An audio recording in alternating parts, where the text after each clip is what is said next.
Entonces decíamos de que este acto normativo traduce y genera, explicita una facultad reglamentaria de la administración pública.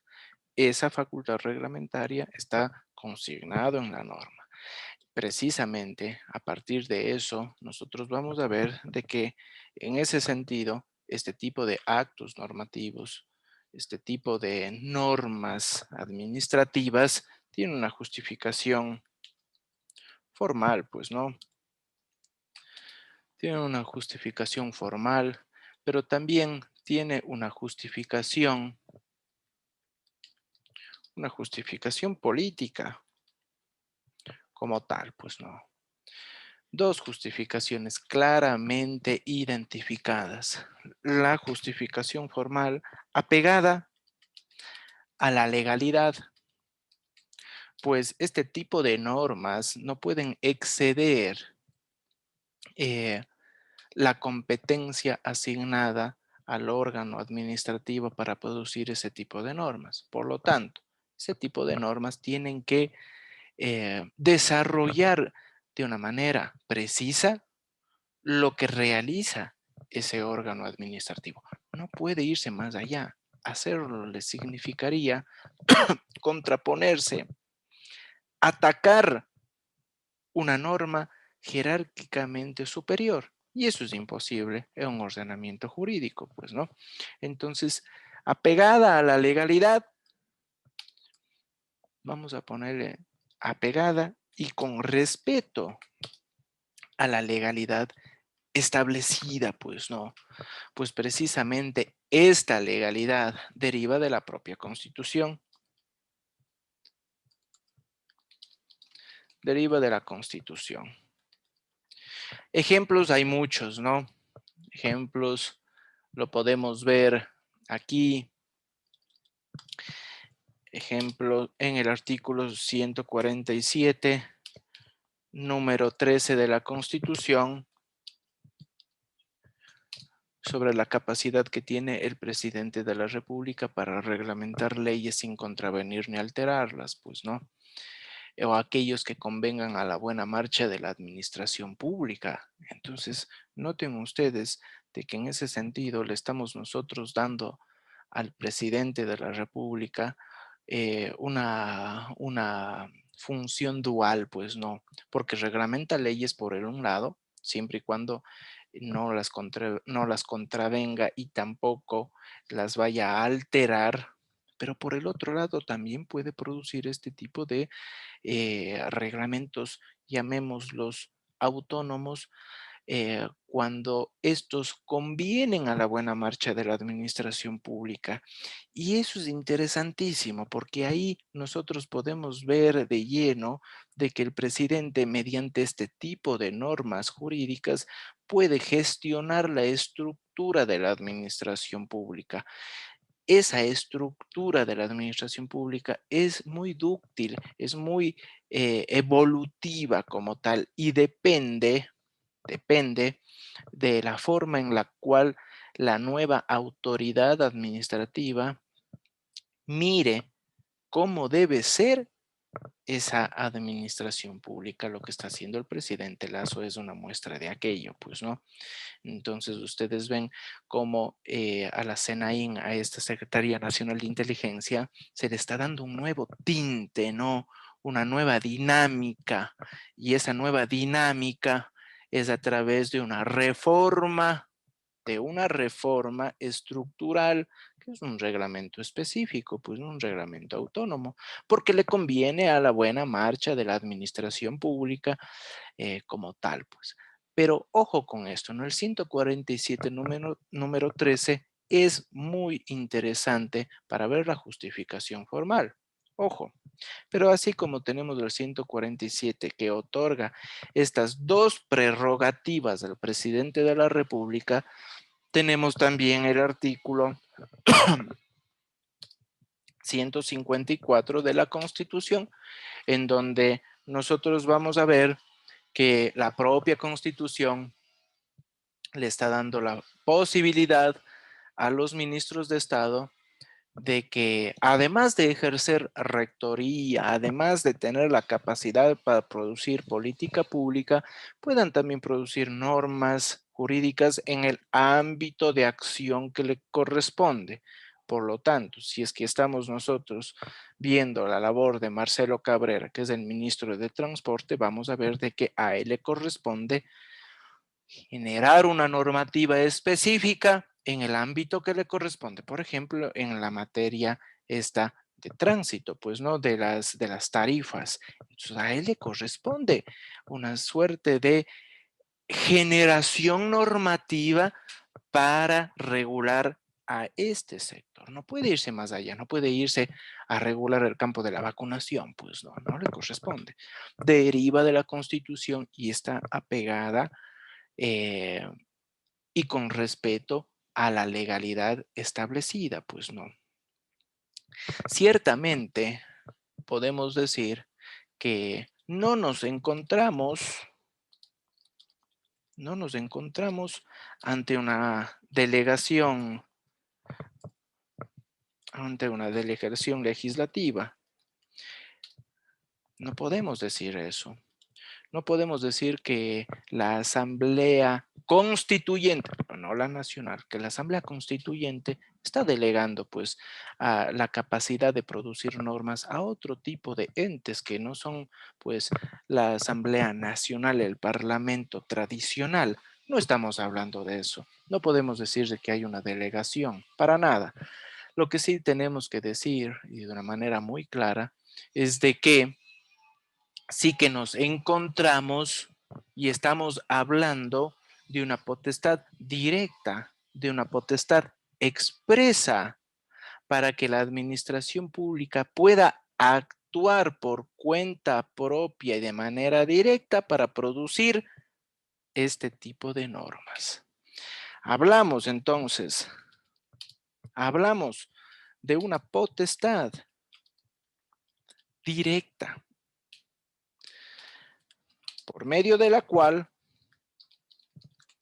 la administración pública, por cuenta propia, obviamente, por cuenta propia, porque está explicitando una competencia administrativa, ¿sí? Por cuenta propia y de forma directa,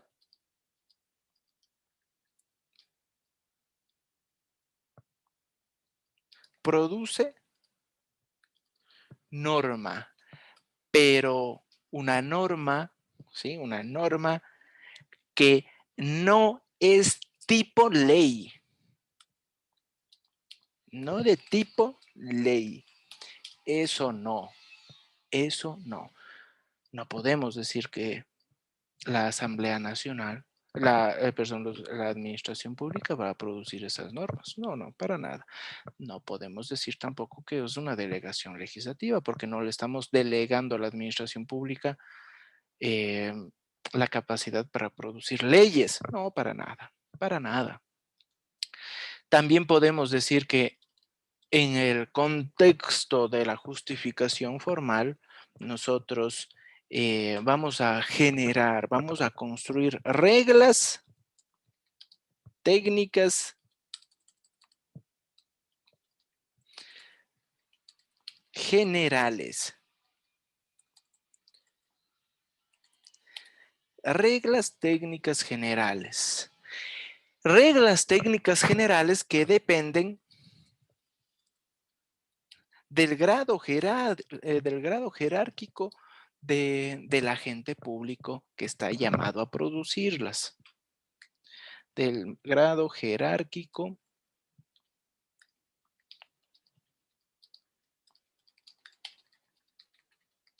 a producirlas.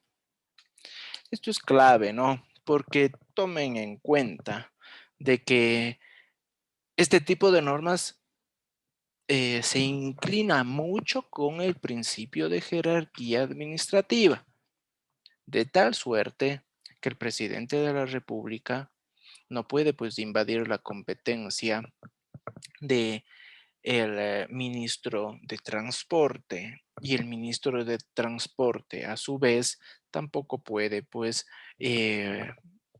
invadir la competencia del presidente de la República para producir este tipo de normas. En todo caso, la justificación formal a nosotros nos permite contrarrestar la discrecionalidad administrativa.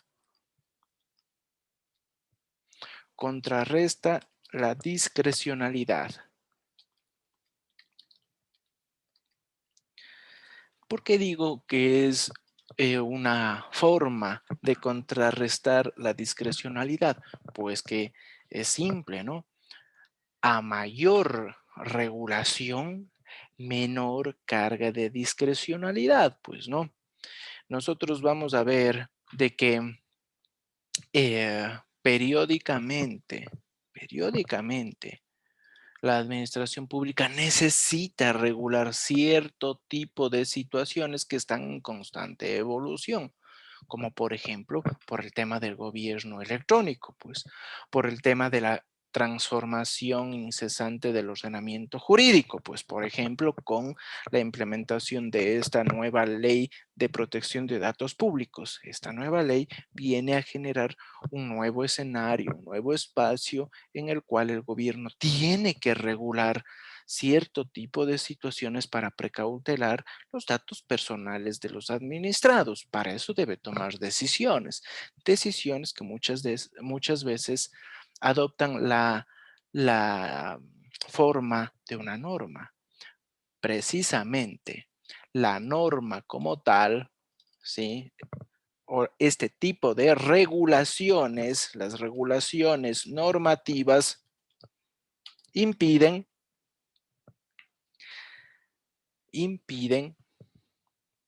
la arbitrariedad, porque a mí como administrado me está enviando un mensaje muy potente la administración pública cuando existe una normativa establecida, una regulación establecida sobre cierto tipo de accionar público. Ese mensaje es, tenemos una administración pública ordenada, tenemos una administración pública que ha regulado ese tipo de actividades. Y yo me sujeto a ellas porque esto me da certidumbre, me da orden en eh, el día a día, pues no. Frente a eso, tomen en cuenta de que a mayor carga de justificación formal, de regulación normativa, entonces vamos a tener menor discrecionalidad. Pero eso no quiere decir de que nos encontremos en un escenario, en entorno gubernamental en donde estemos plagados de normas. No, para nada. La intención es generar raciocinio, racionalidad normativa, pero también lógica normativa. Esa lógica normativa, esa racionalidad normativa me permite constantemente a mi administración pública extirpar normas obsoletas del ordenamiento jurídico o reformarlas, adecuarlas a la situación establecida para evitar la dispersión normativa que también es un caldo de cultivo para que se genere la discrecionalidad, porque figúrense ustedes un escenario en donde existe una dispersión normativa, es difícil la aplicación normativa y jurídica del administrado, pues no. Entonces, la idea es generar racionalidad normativa, pero también lógica normativa. Esa es la idea para generar una justificación formal. La justificación política en este contexto viene apegado más por el campo ideológico,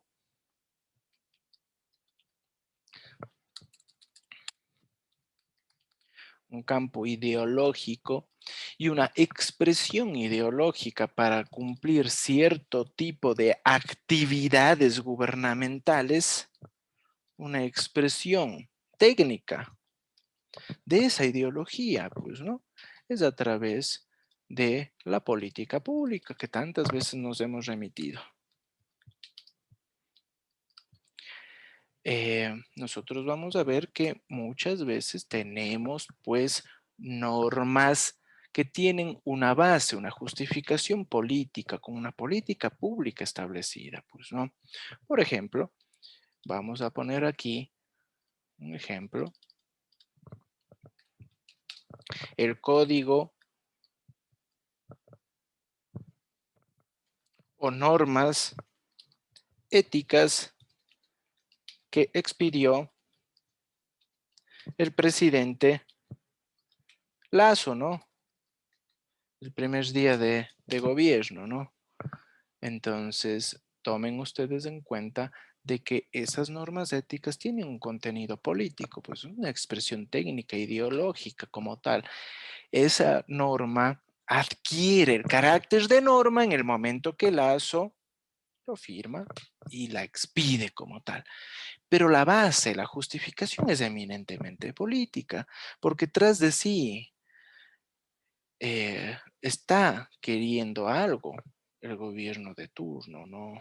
La regulación, la generación de un entorno en el cual se propicie eh, un modelo que no sea tan corrupto, pues no. O sea, que se combata la corrupción por medio de estas normas éticas.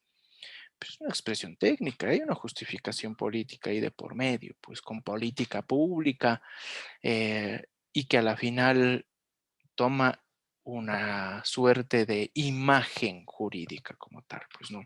Entonces hay dos justificaciones, tomar en cuenta estos elementos como tal, pues no. ¿Alguna pregunta momentáneamente?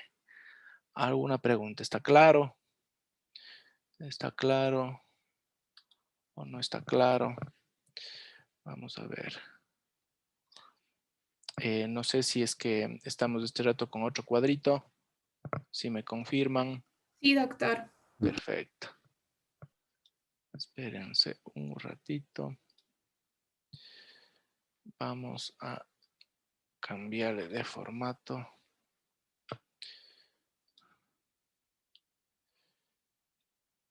Es para hacer otro. A ver.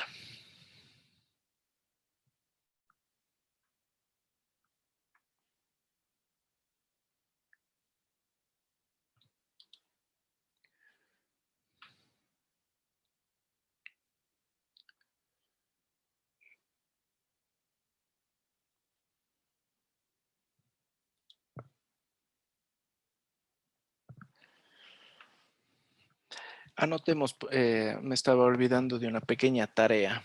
Sí, de una pequeña tarea. Les pido. Eh, y me hace acuerdo de esto, Alexandra, porfa, la próxima clase. ¿Estamos? Listo, doctor. Eh, quiero que ubiquen en efecto el tema este de Lazo, ¿no? De las normas éticas que ha generado, pues, ¿no? Su gobierno, pues, ¿no? Y en esa medida, ver qué tipo de normas cuáles son las más trascendentales. Por ahí decían de que no se tiene que contratar hasta con familiares del cuarto grado de consanguinidad, pues no. Pero por ahí los españoles ya tuvieron una experiencia bastante interesante, ¿no? Al respecto y después también se cuestionaban y decían sí a los familiares, pero también hubiera sido interesante de que no se vaya a contratar a las empresas en donde estaban trabajando directamente antes de que salgan ya al campo público, pues no, al menos en unos 2 o 3 años, pues no, porque era fácil de que Juan Pérez, que era empresario de la empresa X, pase a ser ministro y automáticamente ese ministro empieza a darle contratos a su ex empresa, pues no. Y desde luego, si bien es cierto, puede ser que no esté contratando a familiares, pues está contratando a su empresa, pues, y hay un enriquecimiento injustificado. Cuando deja de ser ministro, pues no, su patrimonio va a crecer. Vean si es que eso existe en la regulación de lazo. ¿Estamos? ¿Está claro ese deber, Alexandra? Sí, doctor. Sí. Perfecto, entonces eso es importante. Veamos este rato tipos de reglamentos. Tipos de reglamentos como tal, pues, ¿no? Entonces veamos de que la facultad reglamentaria adopta algunas fórmulas, adopta cierto tipo de estilos como tal, pues, ¿no? Y ciertamente nosotros aquí en el Ecuador podemos identificar algunos. La doctrina identifica muchos más, pero nosotros enfoquémonos más en el campo ecuatoriano. Y aquí podemos nosotros identificar a 5 tipos de reglamentos que se pueden llegar a producir en la práctica, porque podemos encontrar reglamentos normativos,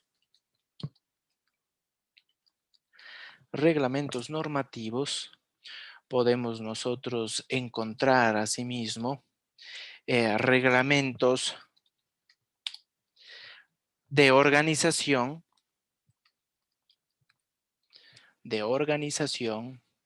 podemos encontrar por el otro lado reglamentos ejecutivos,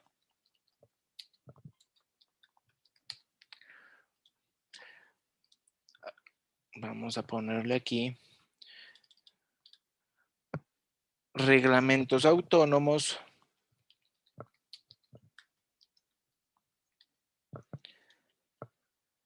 y finalmente podemos encontrar a los reglamentos de urgencia.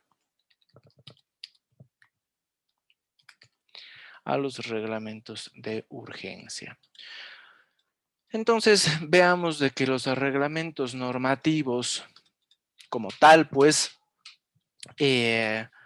contribuyen a la dinamización del ordenamiento jurídico. Contribuyen a la dinámica del ordenamiento jurídico. Esa dinámica, ustedes ven que precisamente se puede notar, se puede evidenciar por la creación de normas técnicas realizadas, normas técnicas creadas precisamente por agentes públicos vinculados estrechamente con instituciones públicas técnicas. Entonces, creadas por agentes públicos técnicos, como por ejemplo las resoluciones o los reglamentos o los actos normativos, pongamos reglamentos, ¿sí? Los reglamentos específicos del INE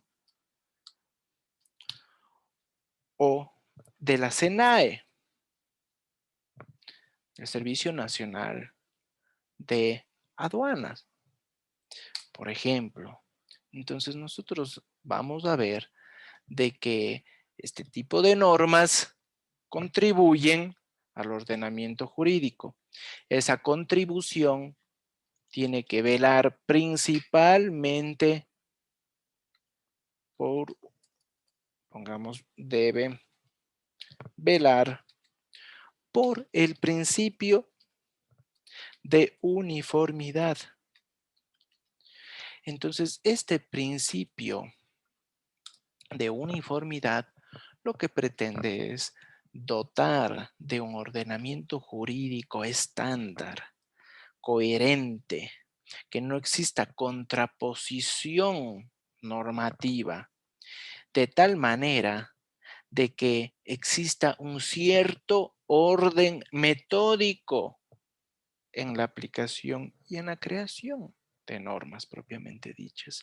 Uniformidad que lo que pretende, como digo, además es extirpar del ordenamiento jurídico cierto tipo de normas que no son aplicables o reformarlas, como por ejemplo la realizada por el ministro de Turismo la semana pasada, el cual con un acuerdo ministerial realizado por él, por el ministro de Turismo, derogó ese artículo en el cual se prohibía la venta de bebidas alcohólicas en eh, los lugares turísticos, pues en los establecimientos turísticos, pues los días domingos, recuerdan ustedes que los domingos no se podía comprar las bebidas alcohólicas, pues entonces el ministro de Turismo consideró que eso era impertinente porque en cierta medida eso impedía desplegar la actividad turística de una manera muy interesante y para generar un entorno propicio de desarrollo turístico, bueno, eliminaron eso mediante un acuerdo ministerial. Entonces, obviamente tras de eso hay un estudio técnico, pues, un estudio técnico que me permite a mí tomar la decisión, la mejor decisión para generar uniformidad. Ojo con esto, ¿no? Reglamento normativo. Reglamento de organización, notemos nosotros que son meramente administrativos, meramente administrativos y entre comillas podríamos decir burocráticos. Burocráticos. Entre comillas, pues no. Porque precisamente a través del mismo,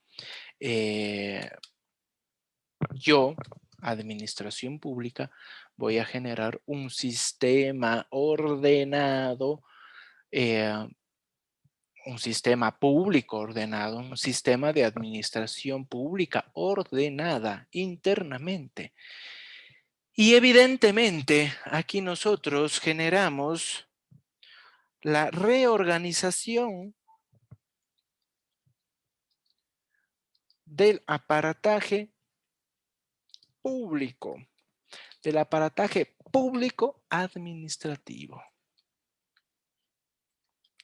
La administración pública, tomen en cuenta en este sentido, tiene que readaptarse a las necesidades actuales. Readaptación. Y noten ustedes, los reglamentos de organización es un muy buen instrumento para la generación de nuevas metodologías de interacción con el administrado. Entonces, esas nuevas metodologías puede ser una de ellas el gobierno abierto o el gobierno electrónico. O la creación de nuevas unidades administrativas y la eliminación de otras. O eliminación de instituciones inclusive, como tal, pues. Entonces, vamos a poner buen instrumento para metodologías de interacción con el administrado. Entonces, una de esas metodologías, acuérdense, ejemplo, una metodología es gobierno abierto o también el llamado gobierno electrónico.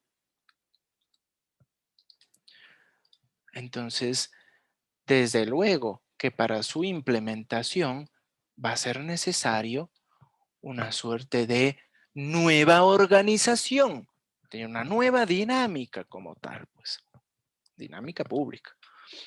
Tenemos aquí los reglamentos ejecutivos y los reglamentos ejecutivos como tal presenta un alto grado de tecnicismo, pues no, ese alto grado de tecnicismo le permite a la autoridad pública desarrollar principios, desarrollarlos, no crearlos, desarrollarlos como tal, porque la ley o la constitución los crea, pero son tan amplios, son tan abstractos, son tan genéricos que necesita ser rellenados, necesitan ser llevados a la práctica. Y al ser llevados a la práctica, nosotros vamos a ver de que en ese preciso momento se presentan este tipo de reglamentos ejecutivos. Estamos nosotros ejecutando, dándoles forma, rellenándolos. para obviamente darle la interpretación técnica necesaria. Por lo tanto, entonces, alto grado de tecnicismo, de técnica, alto grado de técnica, pero a la vez, acuérdense, permiten desarrollar principios. Desarrollar, no crear. Complementa la ley. Esa es la clave, ¿no? Complementa la ley. A través de este tipo de normas, entonces, lo que estamos logrando es generar su aplicación práctica. Aplicación práctica. Estamos nosotros fomentando que normas abstractas, ¿sí? Que cierto tipo de normas abstractas sean llevadas a la práctica. Entonces, fomentando que normas abstractas puedan ser llevadas a la práctica. De lo contrario, nos quedaremos en la poesía constitucional y obviamente de la poesía no vive el hombre, pues no.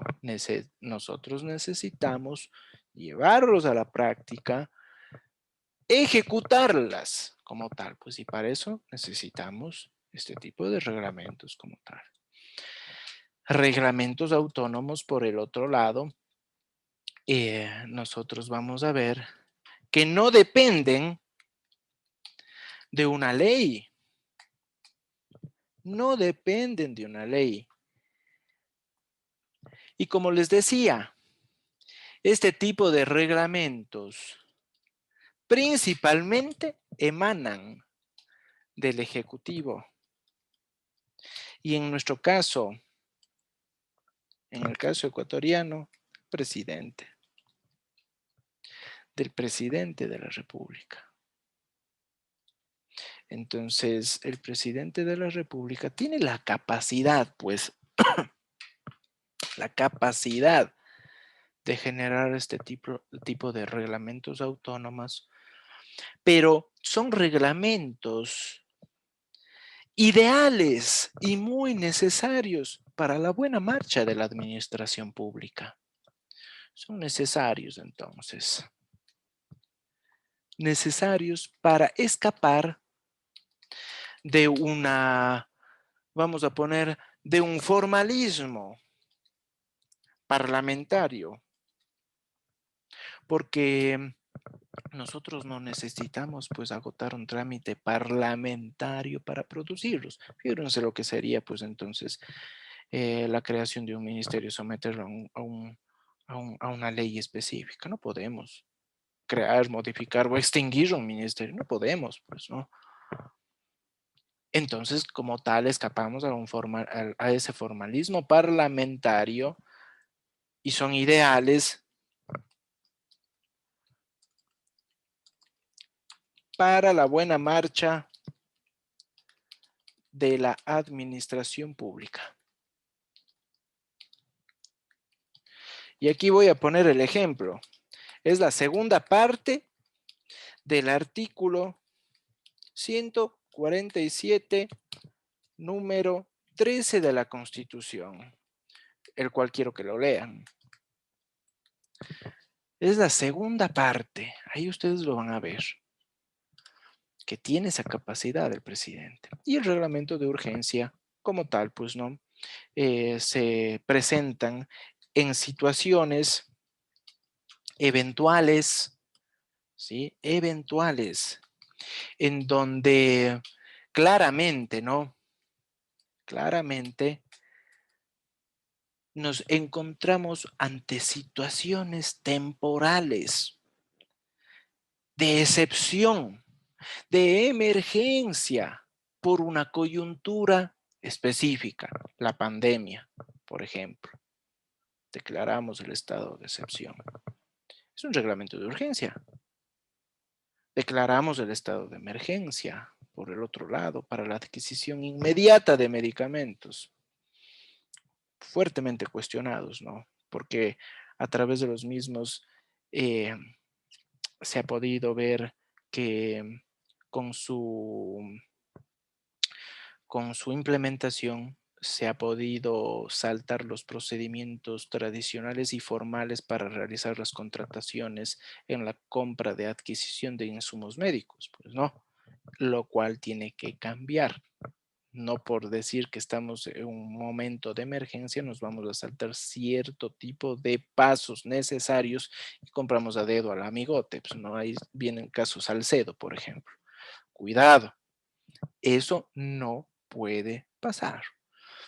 En situaciones eventuales, ojo, en donde claramente nos encontramos en emergencia, este tipo de reglamentos son temporales, tienen una duración corta de tiempo y están sujetas al control. Vamos a ver, sujetos al control. Control y sobre todo un control específico, un control constitucional. Porque para declarar el estado de excepción, ustedes ven, la Corte Constitucional tiene que emitir su criterio de constitucionalidad para ver si es que en ese periodo de tiempo que está señalando el presidente de la República no se están restringiendo cierto tipo de derechos fundamentales. Pues no. Entonces, no es que el presidente tiene la capacidad para decir hoy estado de excepción, pero porque sí. No, no. Justifique por qué el estado de excepción. Porque tras el estado de excepción existe la posibilidad de restringir cierto tipo de derechos, como por ejemplo el libre tránsito, pues no, lo que hemos vivido. Pero eso es temporal, no es de que eso es indefinido y sujeto a control. Entonces, precisamente obedecen a una coyuntura, son coyunturales y están presentes para velar por el interés y bienestar colectivo. Entonces, precisamente, su presencia también es importante y es fundamental, pues, ¿no? Reglamentos de urgencia, propiamente dichos. ¿Alguna pregunta, jóvenes? ¿Está claro? Dejo de proyectar.